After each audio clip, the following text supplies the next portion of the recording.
সুপ্রিয় দর্শক, আমন্ত্রণ জানাচ্ছি দ্য ডেইলি মেসেঞ্জার লাইভে। আমি আপনাদেরকে যুক্ত করেছি কমলাপুর রেল স্টেশন থেকে। আপনারা জেনে থাকবেন যে ঈদের ছুটি শেষ, এই ঈদ আনন্দকে ভাগাভাগি করে নেওয়ার জন্যই পরিবার পরিজনের সাথে ঈদ আনন্দকে ভাগাভাগি করে নেওয়ার জন্য নগরবাসী কর্মব্যস্ত ঢাকা ত্যাগ করেছিলেন ঈদের ছুটিতে, এবং এখন তারা ঈদ শেষে তাদের পরিবার পরিজনের সাথে ঈদ যাপন করার পরে তারা কর্মব্যস্ত সেই নগরীতে ফিরছে। আপনারা দেখছেন সরাসরি ডেইলি মেসেঞ্জারের লাইভ। আমি আপনাদেরকে যুক্ত করেছি কমলাপুর স্টেশন থেকে। আসলে আগের তুলনায় এবার রেলযাত্রায় তেমন কোনো বিঘ্ন না ঘটায় খুব স্বস্তির সাথেই ব্যস্ত নগরীতে ফিরছে নগরবাসী।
দর্শক, আপনারা দেখছেন আসলে ব্যস্ত নগরীতে নগরবাসী কেউ তার পরিবারের সাথে, কেউ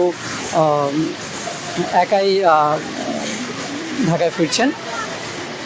আসলে ঈদের ছুটি শেষে কর্মব্যস্ত হয়ে উঠছে রাজধানী। আসলে জীবিকার চাহিদা দেশে বিভিন্ন স্থান থেকে কর্মের জন্যই আসে রাজধানীতে, যার ফলে তাদের অনেকের পরিবার পরিজনের সাথে থাকা হয় না। এবং এই ঈদের যে সময়টা, যেই ছুটিটা তারা পায়, আসলে সবাই দূর দূরান্ত থেকে তাদের পরিবারের সাথে ঈদ আনন্দ ভাগাভাগি করে নেওয়ার জন্য ঈদের ছুটিটার মধ্যেই তারা বাড়ির দিকে রওনা হয়। এবং ঈদ শেষে কেউ কেউ 4 থেকে 5 দিন ছুটি পেয়েছে। আসলে ঈদের আগে থেকে, কেউ ঈদের পর থেকে, বিভিন্ন পেশার মানুষ, বিভিন্ন পেশাজীবী তারা তাদের কর্মস্থলের গুরুত্ব ভেদে ছুটিটা পেয়ে থাকে। কেউ 2 দিন, কেউ 3 দিন, কেউ 5 দিন। আসলে আপনারা জেনে থাকবেন যে আজ শুক্রবার, আগামীকাল শনিবার থেকে পুরোদমে চালু হবে যে বেসরকারি প্রতিষ্ঠানগুলো আছে, এবং সরকারি যে প্রতিষ্ঠানগুলো তা রবিবার থেকে কর্মব্যস্ত হয়ে পড়বে। এবং গতকালকেও ছিল, যতটুকু আমরা জানতে পেরেছি, কিছু কিছু প্রতিষ্ঠান।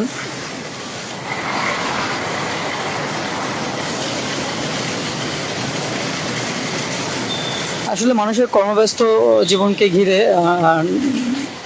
ঢাকার যেই প্রাণবন্ত যেই জনসমাগম দেখা যায়, সেটা আজকে থেকেই রাজধানীবাসী দেখতে পাবে।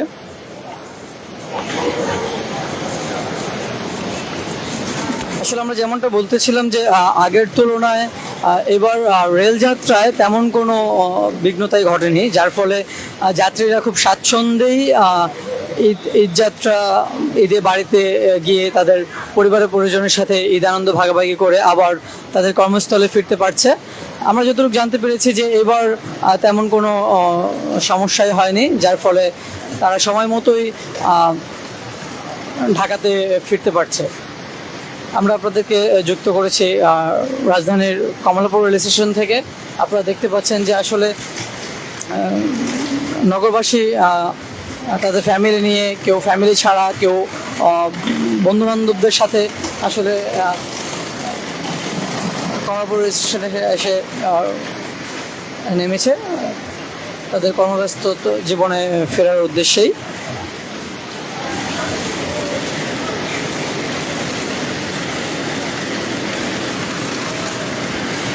আসলে সকাল থেকে আমরা কয়েকটা লোকেশনে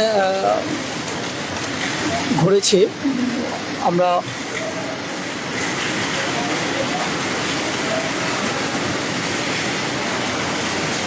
সকালে গাবতলী গিয়েছিলাম, গুলিস্তান গিয়েছিলাম, যাত্রাবাড়ি গিয়েছিলাম। আসলে প্রত্যেকটা স্থানেই রাজধানীগামীদের সমাগম বেড়েছে। রাজধানীতে প্রবেশ করছে নগরবাসী। আসলে তাদের পরিবারের সাথে ঈদ আনন্দ ভাগাভাগি করার পরে এখন সবাই যারা স্টুডেন্ট আছে তাদের পড়াশোনার জন্য রাজধানীতে ফিরেছে, যারা চাকরিজীবী আছে তাদের কর্মস্থলে ফিরেছে, যারা ব্যবসায় আছে তাদের ব্যবসা প্রতিষ্ঠানে ফিরেছে। আসলে এই নগরকে কেন্দ্র করে অনেক কর্মস্থল গড়ে উঠেছে, সরকারি হোক, বেসরকারি হোক, শিক্ষা প্রতিষ্ঠান হোক, যার ফলে দেশের বিভিন্ন নগরীতে কর্মক্ষম যে মানুষগুলো আছে তারা ইচ্ছায় হোক বা অনিচ্ছায় হোক রাজধানীমুখী হতেই হয়।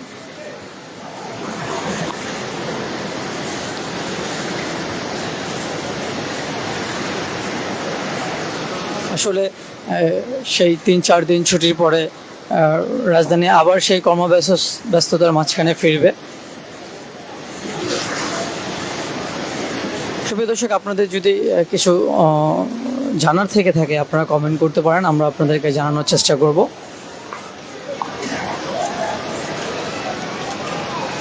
আমরা কয়েকজন যাত্রীর সাথে কথা বলতে চেষ্টা করেছি। আসলে তারা ক্যামেরার সামনে কথা বলতে ইচ্ছুক না, কিন্তু তারা যতটুকু আমাদেরকে জানিয়েছে এবার তারা খুব স্বাচ্ছন্দ্যে রেল যাত্রাটা করতে পেরেছে। এবং আমরা যতটুকু জানতে পেরেছি, যখন তারা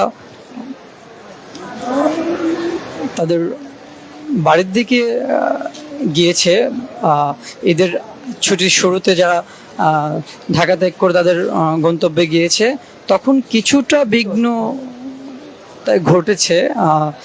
দু একটা ব্যাপার না বললেই না, আপনারা জেনে থাকবেন যে অনলাইন টিকিটগুলো ছিল, সেটা আমরা যতটুকু জানতে পেরেছি আসলে এরকমও হয়েছে যে একই টিকিট 2-3 জনের কাছে বিক্রি করা হয়েছে, বা 2-3 জন একই টিকিট পেয়েছে, একই সিটের টিকিট 3-4 জন কিনেছে, যার ফলে তারা যখন ট্রেনে উঠেছে তখন তাদেরকে মানে কঠিন একটা ঝামেলায় পড়তে হয়েছে। আসলে পুরোটা রাস্তা হয়তো বা একটু ভাগাভাগি করে তার ফ্যামিলিকে নিয়ে, বাচ্চাদের নিয়ে কোলে দাঁড়িয়ে থেকে তাদেরকে যাত্রাটা শেষ করতে হয়েছে। কিন্তু এখন আসলে যারা ঢাকাগামী, ঢাকায় ফিরছে, আসলে তাদের এরকম কোনো কিছুই হয়নি। তারা স্বাচ্ছন্দ্যে ফিরতে পারছে এবং কোনো প্রকার অপ্রীতিকর ঘটনার সম্মুখীন হতে হয়নি।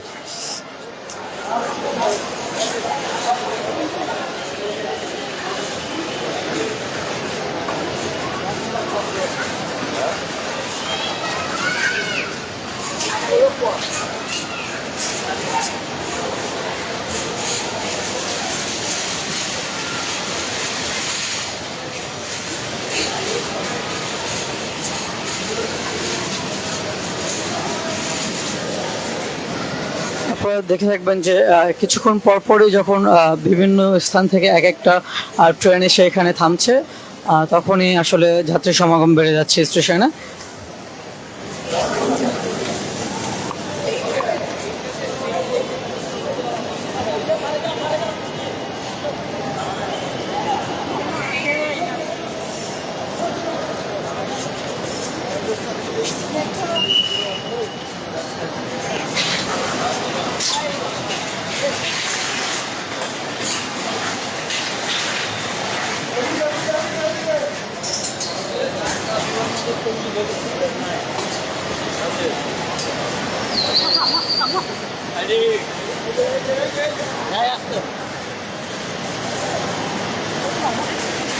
আসলে প্রত্যেকটা যাত্রীরই একটাই চাওয়া ছিল যে তারা এখন যেভাবে যে স্বাচ্ছন্দ্যভাবে তারা এখন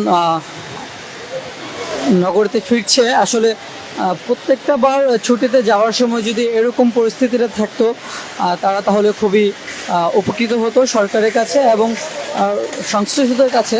তাদের এই জোরালো দাবিটা জানিয়েছে যে আসলে তারা যেন যখন ছুটিতে যায় বা ঢাকা থেকে যখন বিভিন্ন অঞ্চলেতে যায়, তখন যেন এই সিট নিয়ে টিকিট নিয়ে তাদের কোনো প্রকার দুর্ভোগ না পোহাতে হয়। আসলে আপনারা দেখতে পাচ্ছেন, আসলে যখনই ট্রেনটি এক একটা ট্রেন এসে স্টেশনে থামছে, তখনই যাত্রীর সমাগম প্রচণ্ড বেড়ে যাচ্ছে এবং আমরা যদি দেখাতে যাই আপনাদেরকে, আসলে বাহিরের চিত্রটাও ঠিক তেমনটাই আছে। যখনই একটা ট্রেন এসে থামছে, তখনই যাত্রী সমাগম যেমন ভিতরে বৃদ্ধি পাচ্ছে এবং বাইরে বৃদ্ধি পাচ্ছে, যার ফলে রাজধানীর বিভিন্ন এলাকাতে যাওয়ার জন্য, যেমন সিএনজি, রিক্সা, প্রাইভেট কার, বাস, আসলে এতে প্রচণ্ড চাপ হচ্ছে কমলাপুর স্টেশনে। আপনারা দেখছেন, আমি আপনাদেরকে যুক্ত করেছি রাজধানী কমলাপুর স্টেশন থেকে। আপনারা দেখছেন আসলে যখনই এক একটা করে ট্রেন এসে থামছে, আসলে যাত্রী সমাগম যেমনটা ভিতরে বৃদ্ধি পাচ্ছে, তেমনই বাহিরে বৃদ্ধি পাচ্ছে। এবং এর ফলে আসলে এই কমলাপুর স্টেশনে বা যেই দূরপাল্লার যে বাস স্টেশনগুলো আছে, যেমন গাবতলী বা যাত্রাবাড়ি, সায়দাবাদ বা কল্যাণপুর বা উত্তরা, আবদুল্লাপুর, আসলে এই পয়েন্টগুলো এখন একটু খুব যানজট সৃষ্টি হচ্ছে এবং যার ফলে আসলে যাত্রীর সংখ্যা বেড়ে যাওয়ার কারণে আসলে কিছু কিছু ভাড়াটিয়া যারা সিএনজি ড্রাইভার আছে, যারা রিক্সা ড্রাইভার আছে, তারাও অতিরিক্ত ভাড়া দাবি করছে, আমরা যতটুকু জানতে পারছি।